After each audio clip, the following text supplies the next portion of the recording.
नमस्ते जतिराजाय विवेकानंदसूरये सच्चित्सुखस्वरूपाय स्वामिने कामधेनवे।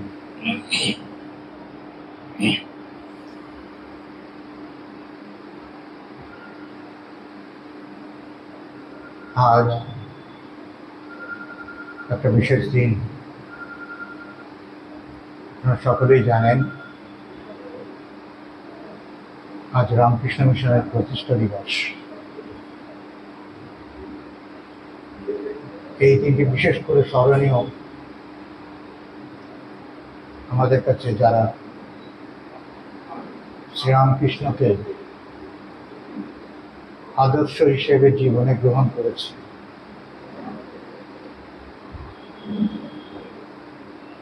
শ্রীরামকৃষ্ণ নিজেই রামকৃষ্ণ মঠ আগে তার সূচনা করে গিয়েছিলেন। বলা হয় তিনি যেদিন 11 জন ত্যাগী ও একজন গৃহী ভক্তকে গেরুয়া দিয়েছিলেন, সেই দিনটি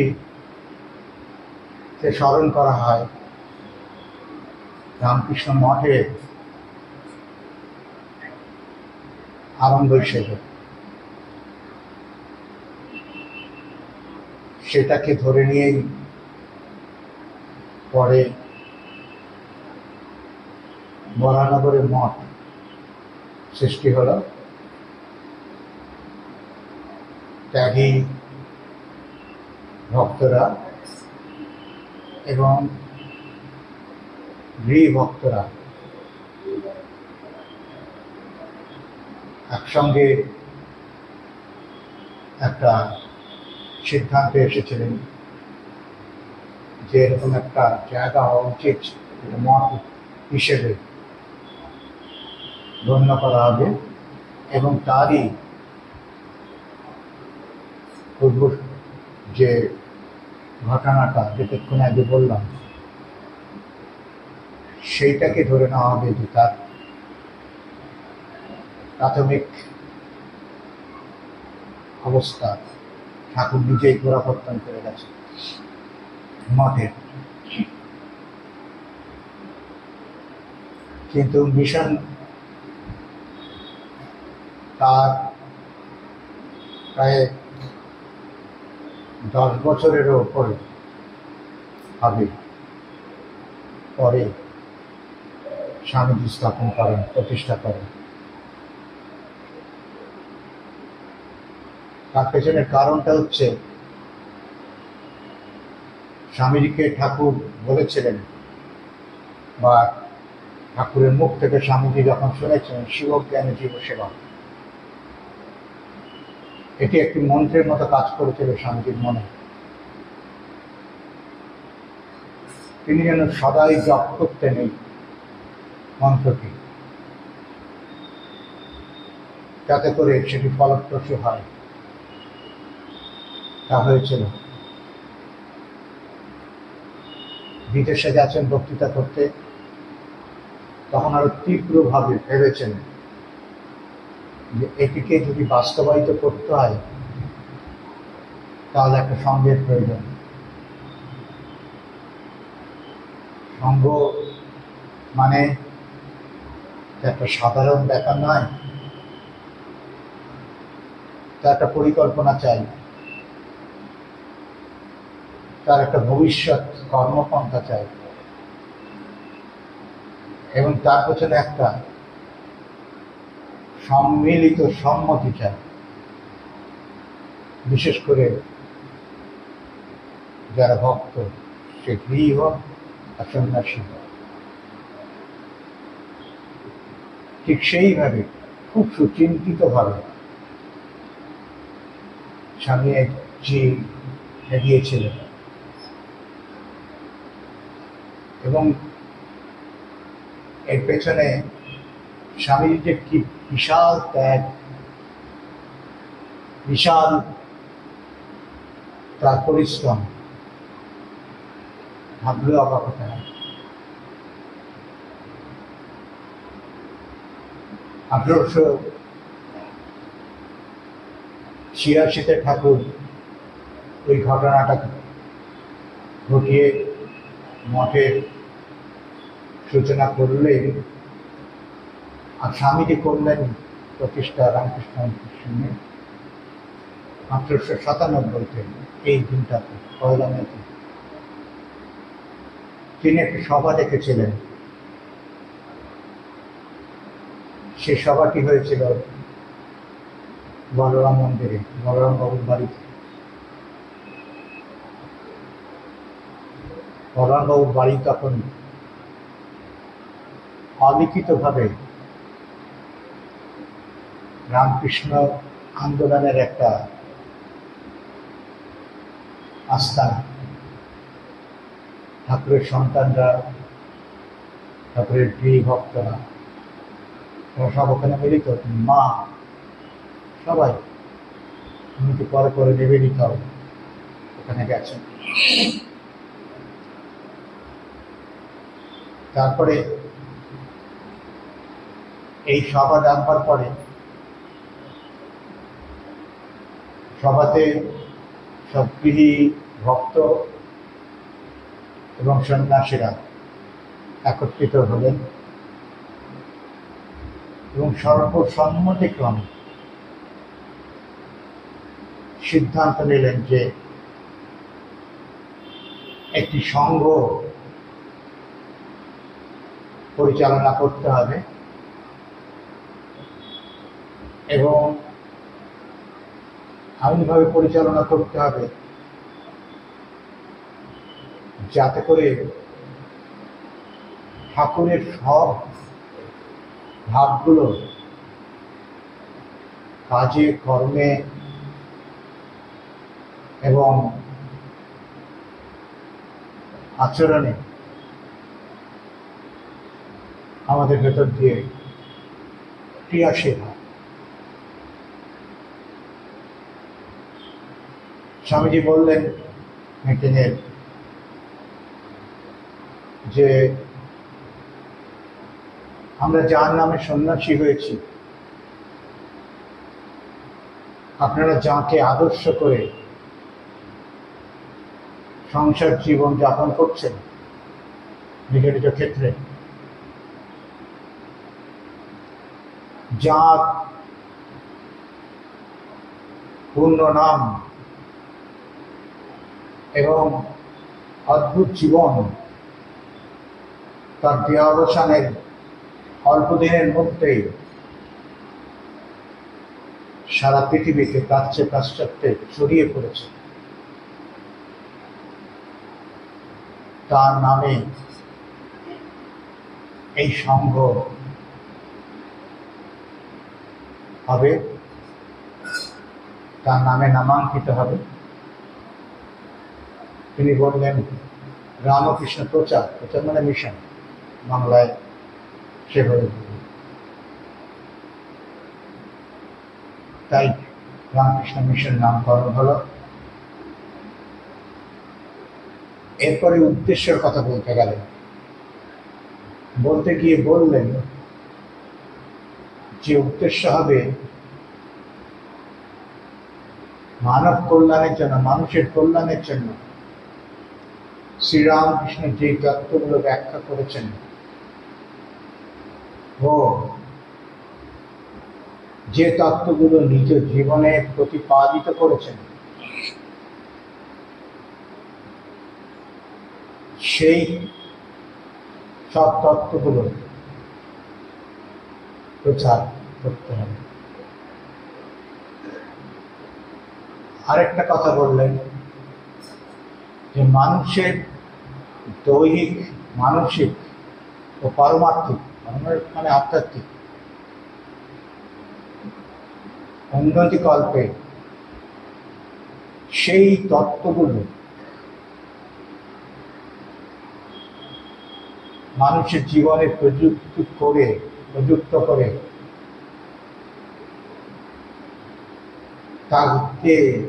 তাদের জীবনে প্রতিপালিত করবার জন্য সাহায্য করা, এটা হচ্ছে উদ্দেশ্য। অল্প কথায়। তারপরে বললেন ব্রত। ব্রত কি হবে? ব্রত কি হবে হচ্ছে পৃথিবীর সব ধর্মগুলো এক অক্ষয় সনাতন ধর্মের রূপান্তর মাত্র এই জ্ঞানে তাদের মধ্যে আত্মীয়তা স্থাপনের যে কাজ শ্রীরামকৃষ্ণ অবতারণা করেছিলেন তার পরিচালনা।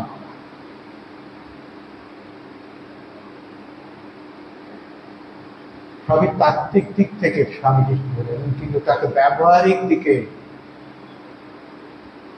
নিয়ে এসে জগতে কাজ করা, সেটাকে কি কষ্টসাধ্য এবং কি একটা বিশাল পরীক্ষা, সেটা পরে পরে বোঝা গেছে। আজকে আমরা রামকৃষ্ণের সঙ্গে রামকৃষ্ণ মিশনের যে রূপ দেখছি, তার পেছনের কারণ হচ্ছে সেই স্বামীজি ও তার গুরু ভাইদের এবং গৃহী ভক্তদের ত্যাগ, অবিস্মরণীয়তা এবং পরিশ্রম। দিকটা ঠিক না হলে তার উপরে তো সৌগত নির্মিত হয় না, থাকেও না বেশি। 125 বছরের উপরে হয়ে গেছে। সকলেই বলে, পণ্ডিতরা বলে, এই একটা সঙ্গ এই ঝড়ঝাপটার ভেতর দিয়ে ঠিক এগিয়ে যাচ্ছে তাদের লক্ষ্যটাকে দেখে। লক্ষ্য হিসেবে কি বলেছিলেন? লক্ষ্য আদর্শ। লক্ষ্যটা হচ্ছে যে যেহেতু মিশনের আদর্শ লক্ষ্য সম্পূর্ণ আধ্যাত্মিক ও মানব কল্যাণ সেবামূলক, সেহেতু রাজনীতির সঙ্গে মিশনের কোনো সম্পর্ক থাকবে না।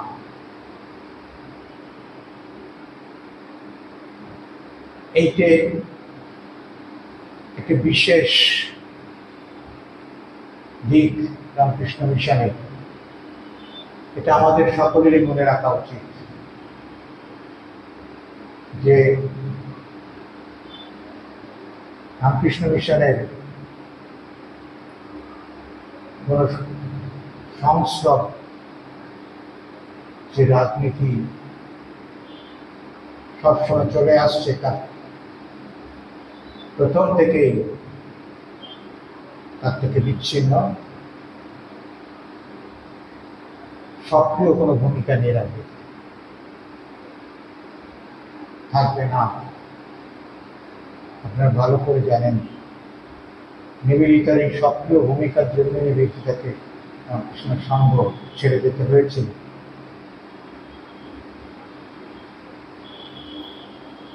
এই রামকৃষ্ণ মিশনের ইতিহাস যদি অনুধান করা যায়, তাহলে এক অদ্ভুত ম্যানেজমেন্টের, আমরা মডার্ন ম্যানেজমেন্ট বলি, তার পেছনে কত পড়াশুনো, প্রশিক্ষণ, তারপরে একটা সংস্থাকে, একটা কোম্পানিকে দাঁড় করানো এবং তার পেছনে যে চিন্তা ভাবনা, ঠিক সেরকম নয়। এটা স্বতঃস্ফূর্ত ভাব। সেই স্বতঃস্ফূর্ত ভাবকেই আশ্রয় করে নিয়ে শ্রীরামকৃষ্ণকে সামনে রেখে এই সঙ্গ গড়ে উঠেছে। আজকাল অনেকে স্বামীজিকে ম্যানেজার হিসেবে একটা কোম্পানির পেছনে ম্যানেজার যে মুখ্য,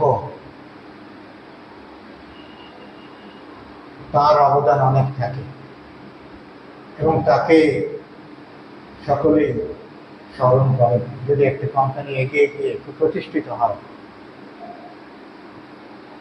রামকৃষ্ণ মিশন প্রতিষ্ঠিত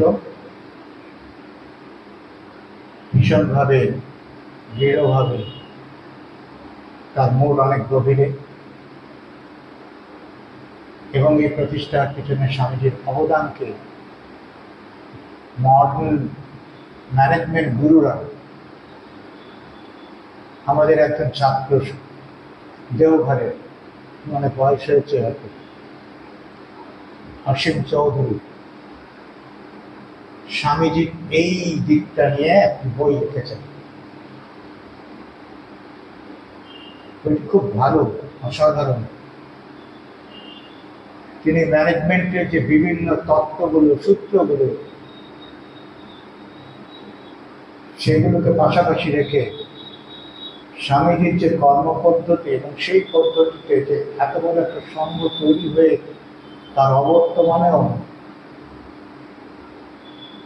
সুষ্ঠুভাবে এগিয়ে চলছে। কেন চলছে? তিনি তো ম্যানেজমেন্ট ইনস্টিটিউটে গিয়ে ট্রেনিংও নেননি, পড়াশোনাও করেননি, বিজনেস অ্যাডমিনিস্ট্রেশনও জানতেন। সেটাকে পাশাপাশি বলে দিন, এই যে তত্ত্বগুলো, সেই তত্ত্বগুলো উনি না করেই খুব স্বাভাবিকভাবে, স্বতঃস্ফূর্তভাবে তার কাজকর্মের মধ্যে ফুটে উঠেছে। এটা আমাদের সবাই পক্ষে শিক্ষণীয়, সেটাই দেখাবার চেষ্টা করেছে। খুব ভালো বই। তাকে বিবেকানন্দ অ্যাওয়ার্ড দেওয়া হয়েছিল। আমাদের ছাত্রদের মধ্যে কেউ কেউ আছে তারা সত্যি স্বামীজিকে নিয়ে ভালো কাজ করেছেন, করছেন। এখন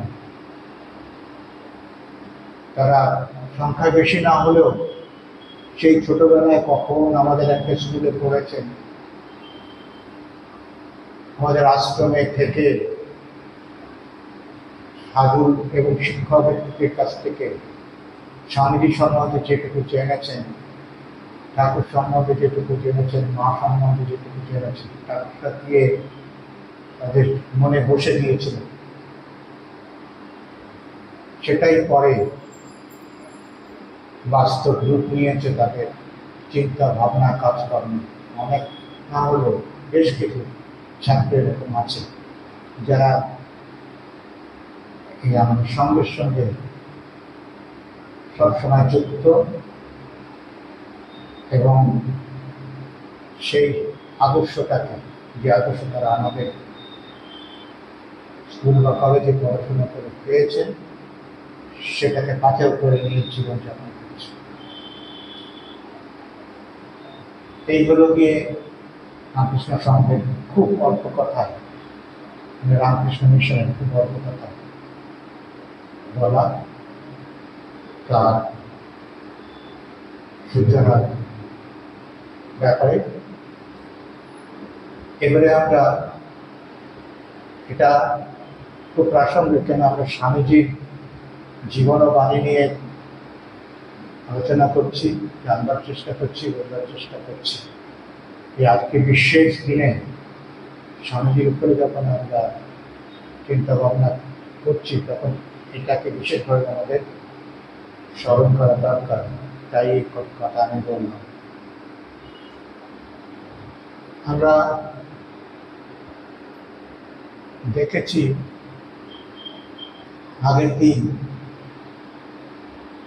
স্বামীজির সেই যৌবনে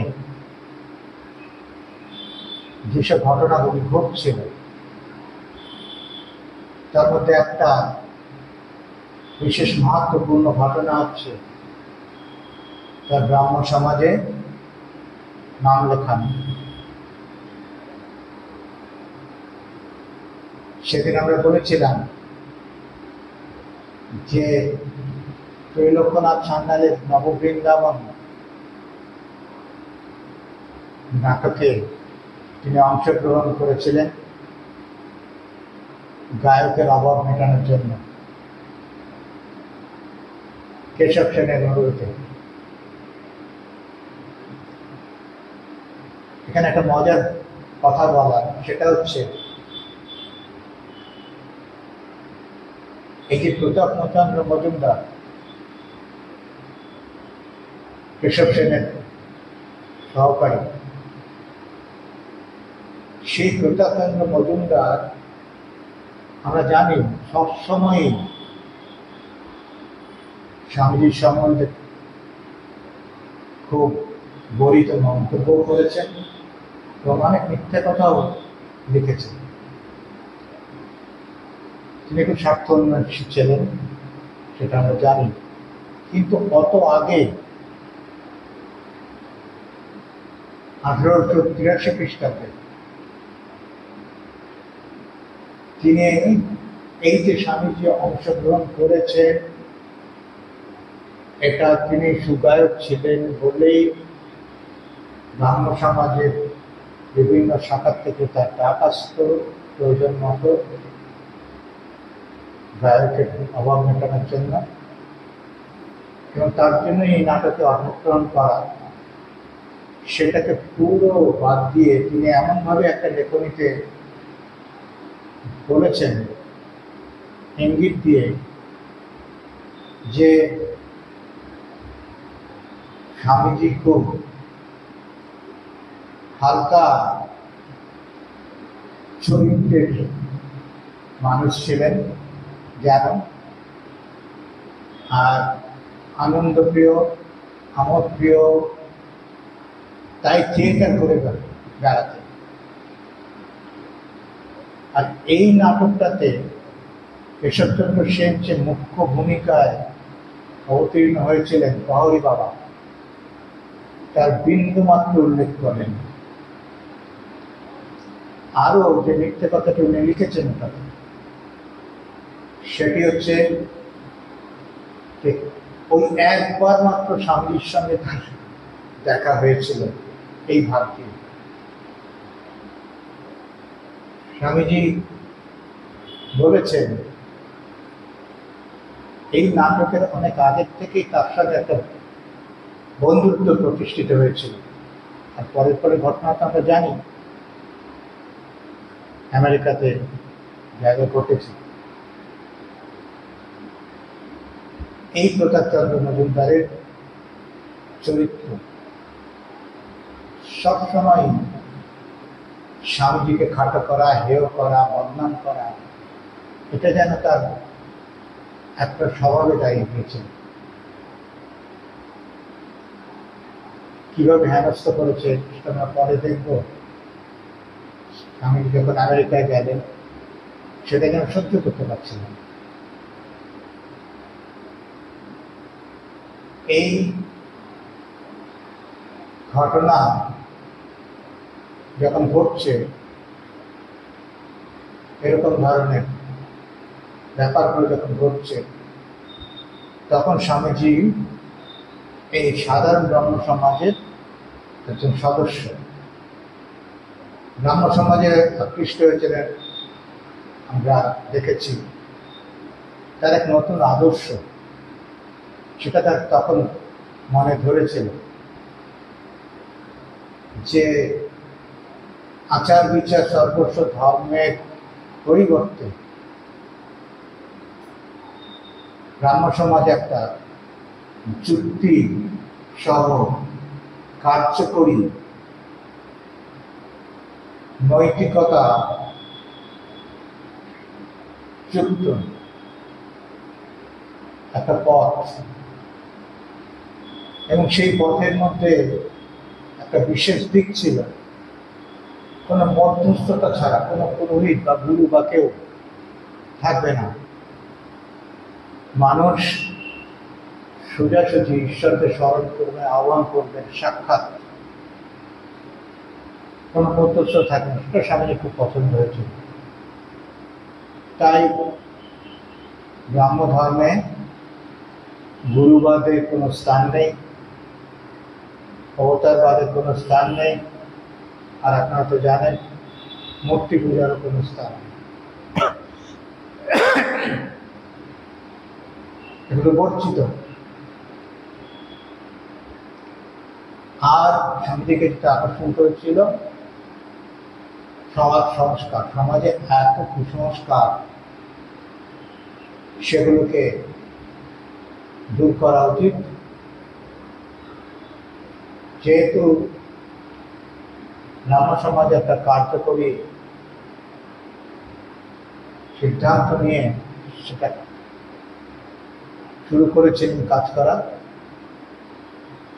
সেটা স্বামীজির পছন্দ হয়েছিল। কিন্তু স্বামীজির যে আধ্যাত্মিক ক্ষুধা, আধ্যাত্মিক তৃষ্ণা, তাতে মেটেনি।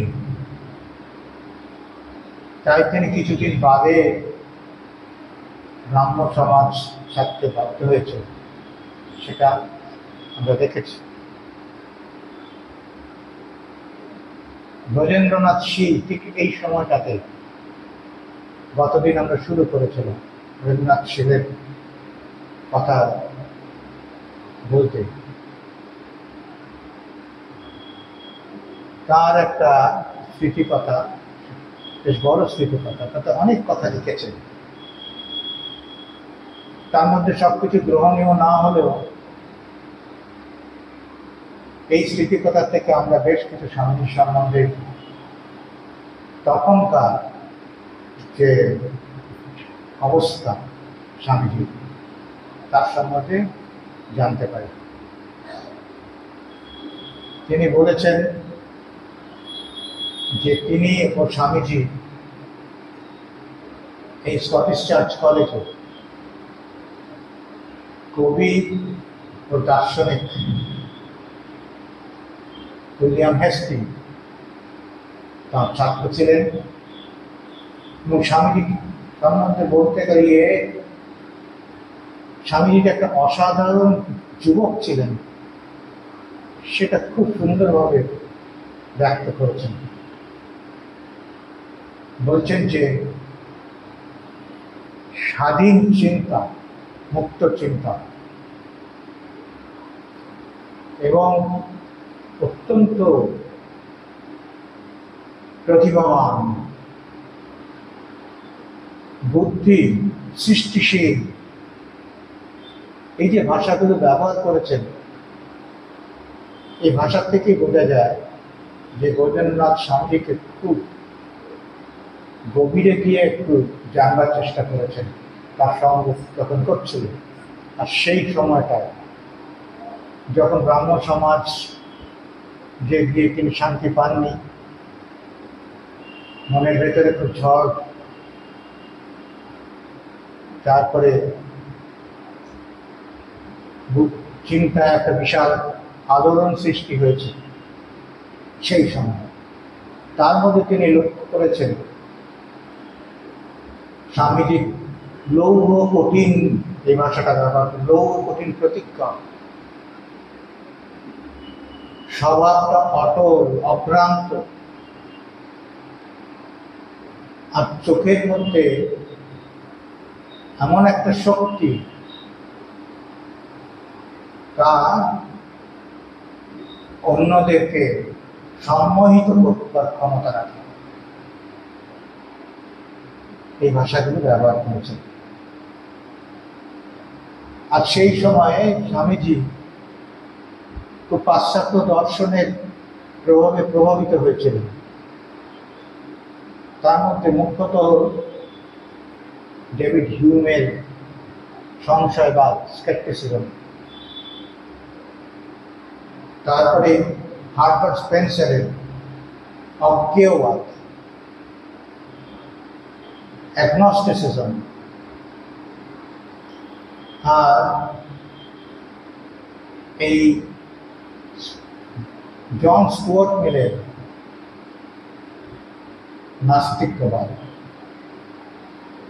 তার মনে বিপর্যয় নাকি এনে দিয়েছিলেন ব্রজেনশীলের কথা অনুযায়ী এই জন স্টুয়ার্ট মিলের একটা বই, সে বইটির নাম 3 essays on religion. এইগুলো তিনি তখন ভীষণ পড়াশোনা করেছেন এবং তার মনের মধ্যে একটা প্রশ্ন জেগেছিল, সেটা আমরা শীল মহাশয়ের লেখা থেকে জানতে পারি। তিনি কিছুতেই মেলাতে পারছিলেন না এই সর্বজ্ঞ ও সর্বশক্তিমান মঙ্গলকর সৃষ্টিকর্তা এবং তার সৃষ্টিতে এই যে অমঙ্গল যা দেখা যায় তার সামঞ্জস্য কোথায়, কোনো সামঞ্জস্য আছে বলে তিনি খুঁজে পাননি, ভাবতে পারেননি। এইটাই তার মনের মধ্যে ভীষণভাবে মানুষের কষ্ট দুঃখ এত, আর সর্বশক্তিমান সর্বজ্ঞ তিনি জেনেও সর্বশক্তি সম্পন্ন হয়েও মানুষের কষ্ট কেন লাঘব করেন না, এই দুটোর মধ্যে যে পার্থক্য সেটা তিনি কিছুতেই মেলাতে পারছেন। এইটা নিয়ে তার মনের মধ্যে যত অশান্তি ছিল, এটা হচ্ছে বোজেনবাবু বলছেন, এবং সেই বিষয়ে ওনার সঙ্গে অনেক কথাবার্তা হয়েছে। সেই কথাবার্তার জের ধরেই তিনি অনেক কথা বলেছেন। স্বামীজির এই যে ঝড় বয়ে যাচ্ছে, এই ঝড়ঝঞ্ঝার মাঝে তিনি কিন্তু পথভ্রষ্ট হননি। গীতায় একটা বিখ্যাত শ্লোক আছে, সেই শ্লোকটাতে বলছেন শ্রীকৃষ্ণ অর্জুনকে, অনন্য চেতাঃ সততং যো মাম স্মরতি নিত্যশং তস্যাহং সুলভঃ পার্থ নিত্যযুক্তস্য যোগিনঃ। তো মানেটা কি, যে যুক্ত, যুক্ত মানে যোগী, কিভাবে সব সময় আমাকে চিন্তা করে, যেভাবে স্মরণ করে, কিভাবে এক মনে অনন্য চেতা তার তৎসাহম, তার কাছে আমি খুব সহজে প্রাপ্ত হই। এই কথাটা স্বামীজির ক্ষেত্রে বনে বনে সত্য। স্বামীজি কখনোই ঈশ্বর আছেন কি নেই সেইটার প্রশ্ন নিয়ে বা মঙ্গলকর অমঙ্গলকর যে ক্রিয়াকলাপ সেটা নিয়ে হোক বা অন্যভাবে হোক, সবসময় তার মনের মধ্যে ঈশ্বর চিন্তাই ছিল। আর তিনি তো জন্ম থেকেই যোগী, আমরা জানি, যুক্ত এইভাবে ভগবানের সঙ্গে।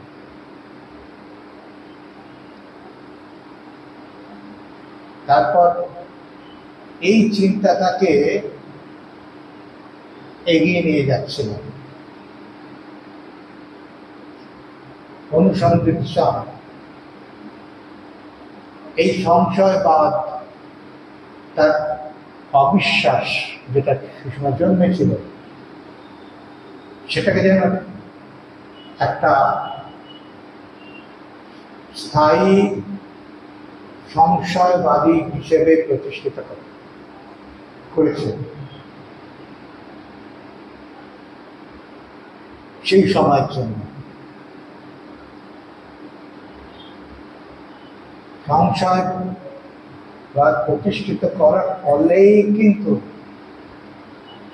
এই সব প্রশ্নগুলোর অন্বেষণ করতে করতে প্রথমে কোথায় গেলেন? ব্রাহ্ম নেতাদের কাছে, আচার্যদের কাছে, উত্তর পেলেন। তখন বহু মত পথ শিক্ষক তাদের সাথে দেখা করে এইসব প্রশ্ন উত্থাপন করলেন, কিন্তু মন মতো উত্তর কোথাও পেলেন না।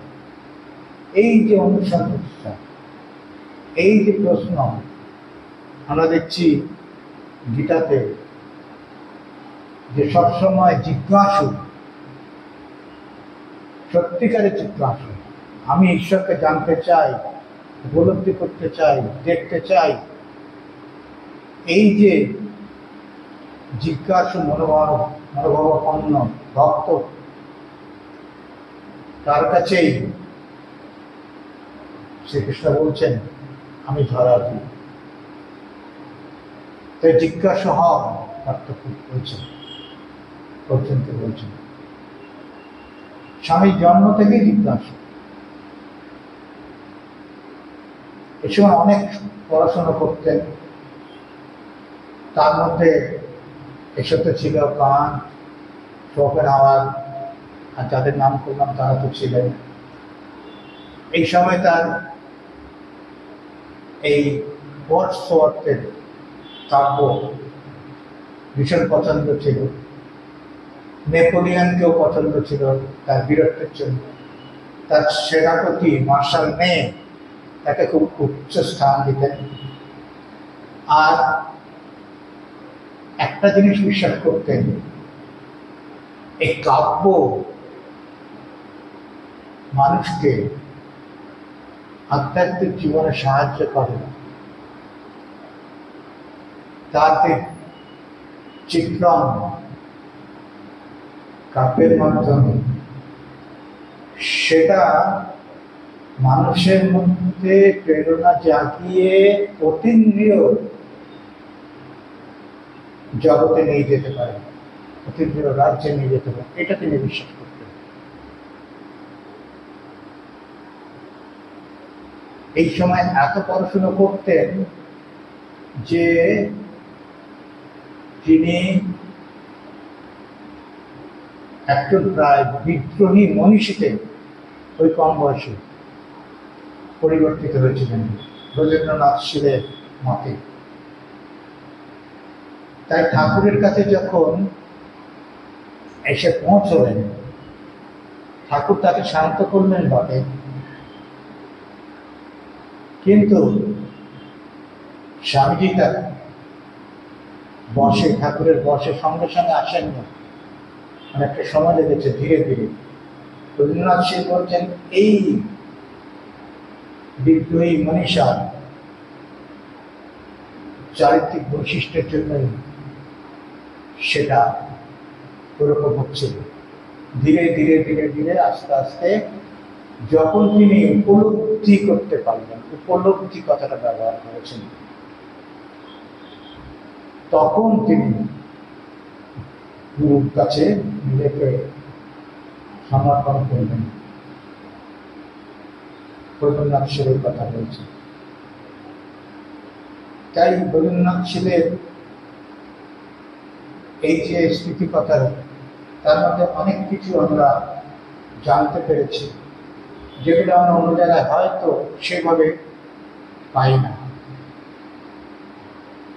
তিনি তার নিজের কথা অনেক বলেছেন, সবকিছু আমাদের কাছে গ্রহণীয় নয়, এবং স্বামীজির সম্বন্ধেও অনেক কথা বলেছেন, সেগুলোও নয়, কিন্তু তার মধ্যেও কিছু কথা আছে, সেগুলোতে আমরা এই জিনিসটা বুঝতে পারি যে স্বামীজি একেবারে তাদের মাঝে আলাদা ছিলেন, এবং সে যে বৈশিষ্ট্য, সেই বৈশিষ্ট্যটা স্বামীর চরিত্রে সবাইকে আকর্ষণ করত।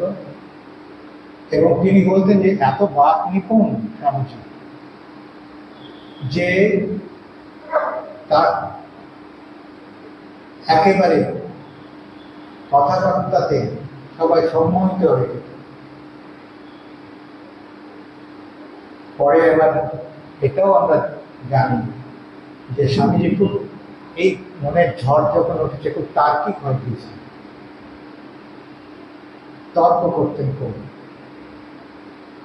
এবং যদি তিনি যে কথাটা বলতেন তার বিপরীতে কেউ কোনো কথা বলতেন, সেটাকে খণ্ডন করে তাকে পরাজিত করার না করা পর্যন্ত নিরস করতেন। আর বলতেন যে পৃথিবীতে কটাই বা নতুন চিন্তা আছে, সেগুলো জানা থাকলে এবং তার পক্ষে বা বিপক্ষে যে যুক্তিগুলো, সেগুলোকে আয়ত্ত করতে পারলে বাদিকে অত ভেবেচিন্তে উত্তর দিতে হয় না তাকে পরাস্ত করার জন্য। এইতে বলতেন। আবার এই সময়ে ধ্যানটা তিনি ছাড়েননি। তার ধ্যানে এত রুচি ছিল যে ধ্যান ছাড়া উনি থাকতে পারতেন না। আবার ধ্যান সিদ্ধ জন্ম থেকে। ফলে তিনি যখন ধ্যান করতে বসতেন, তিনি প্রার্থনা করতেন। প্রার্থনাটা কি ছিল? যে তোমার, ঈশ্বরের কাছে প্রার্থনা করে, তোমার সৎস্বরূপ দর্শনের অধিকারী আমাকে করো। আর যা মনটাকে একেবারে নিশ্চল, নিবাতস্থ প্রদীপের মতো স্থির করবার অভ্যাস করতেন। এবং একটা অভ্যাস করতে করতে একটা সময় এমন এসেছিল যে সময় ও তার শরীরের কোনো জ্ঞান থাকত। এরকম যখন ধ্যান অভ্যাস করছেন, তখন একদিন একটা দর্শন তার হল। সেই দর্শনটি খুব তাৎপর্যপূর্ণ। এটা বলে শেষ করব। তিনি গভীর ধ্যান শেষের দিকে এসছেন, তখনও রয়েছে চেষ্টা। হঠাৎ দেখলেন যে দক্ষিণ দিকে দেওয়াল থেকে একটি দিব্য পুরুষ, জ্যোতির্ময় পুরুষ বেরিয়ে এসে তাকে দর্শন দিচ্ছে। এত সুন্দর তার চেহারা, সৌম্য রূপ, চোখে মুখে একটা অদ্ভুত প্রশান্তি। তারপরে তার কোনো এই যে জগৎ, এই জগতের প্রতি কোনো একটা আকর্ষণ আছে বলে সেটাকে মনে হয়নি। সেই চেহারার মধ্যে উদাসীন জগৎ সম্বন্ধে। সেই দিব্য পুরুষকে দেখছেন একেবারে সশরীরের সামনে। আস্তে আস্তে এগিয়ে আসছে মার দিকে। ওনাকে কিছু বলবেন, স্বামীজিকে কিছু বলবেন, কিন্তু স্বামীজি সেই সময় একটুখানি ঘাবড়ে গেলেন। হুড়মুড় করে উঠে দরজা খুলে বেরিয়ে গেলেন। বেরিয়ে গিয়ে তৎক্ষণাৎ মনে হলো, না, এটা ঠিক হয়নি। তো আবার ফিরে গেলেন। তুমি তো আমাকে কিছু বলতে চাইছিলেন। ভেতরে গেলেন, গিয়ে এদিক ওদিকে খুঁজলেন, কোথাও নেই। এবং সেই দিব্য পুরুষের চেহারাটি স্বামীজির সারা জীবন স্মৃতিতে কেটে গিয়েছিল। এমনভাবে সারা জীবন তার স্মরণে ছিল। এবং বলছেন যে এইরকম এত সৌম্য দর্শন চেহারা আমি আর জীবনে কখনো দেখিনি। এই দর্শন স্বামীজির জীবনের একটি মহত্বপূর্ণ ঘটনা।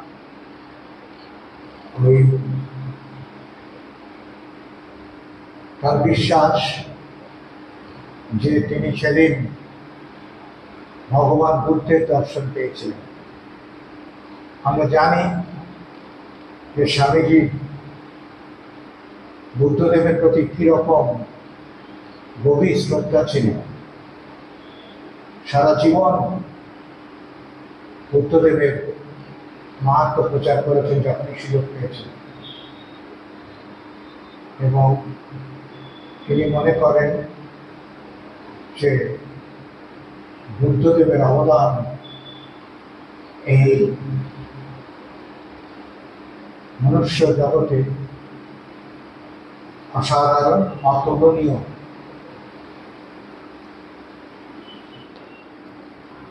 এবং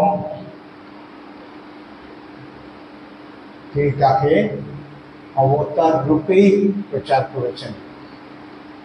বিদেশে যখন বলেছেন অবতার হিসেবেই তার মাহাত্মের কথা। আজ এখানে শেষ করছি।